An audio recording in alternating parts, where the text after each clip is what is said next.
പുണ്യങ്ങളാൽ പവിത്രമായ റംസാൻ മാസത്തിലെ അവസാന വെള്ളിയാഴ്ച പള്ളികൾ നിറഞ്ഞു കവിഞ്ഞു. 25-ാം നോമ്പിനാണ് ഈ വർഷത്തെ റമദാനിലെ അവസാന വെള്ളിയാഴ്ച വന്നത്.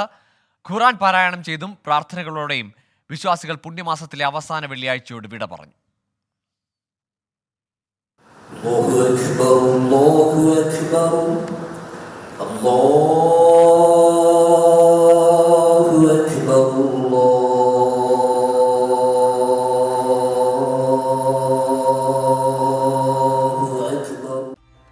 ആത്മവിശുദ്ധിയുടെ മാസത്തിന് പള്ളി മിമ്പറങ്ങളിൽ നിന്ന് ഇമാമുമാർ വികാര നിർഭരമായി വിടചൊല്ലി. വൃതമാസത്തിലെ അവസാന വെള്ളിയാഴ്ചയിലെ ജുംആ നമസ്കാരത്തിനെത്തിയ ജനലക്ഷങ്ങളെ സാക്ഷി നിർത്തിയാണ് റംസാന് ഔപചാരിക വിടചൊല്ലിയത്.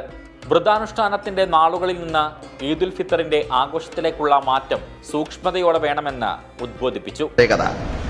29 നോമ്പ് അല്ലെങ്കിൽ 30 നോമ്പ് പൂർത്തീകരിക്കാൻ എനിക്ക് സാധിച്ചതിൽ അള്ളാഹുവിന് ഞാൻ നടത്തുന്ന നന്ദി പ്രകാശനമാണ്. തക്ബീർ, അല്ലാഹു അക്ബർ, അല്ലാഹു അക്ബർ, ലാ ഇലാഹ ഇല്ലല്ലാഹു, അല്ലാഹു അക്ബർ, അല്ലാഹു അക്ബർ വലില്ലാഹിൽ ഹംദ് എന്ന് പറയുമ്പോൾ ആ സന്തോഷമാണ് പ്രകടിപ്പിക്കുന്നത്.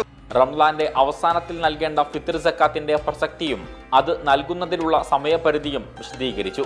കൊടും ചൂടിലും വിശ്വാസ തീക്ഷ്ണതയോടെ അവർ ജുംആ നമസ്കാരത്തിൽ പങ്കാളികളായി.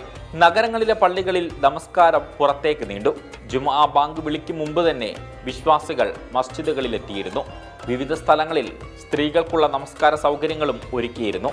വ്രതശുദ്ധിയിലൂടെ നേടിയെടുത്ത ആത്മചൈതന്യം കാത്തു സൂക്ഷിക്കുമെന്ന പ്രതിജ്ഞയോടെയാണ് വിശ്വാസികൾ മടങ്ങിയത്. 24 മലപ്പുറം.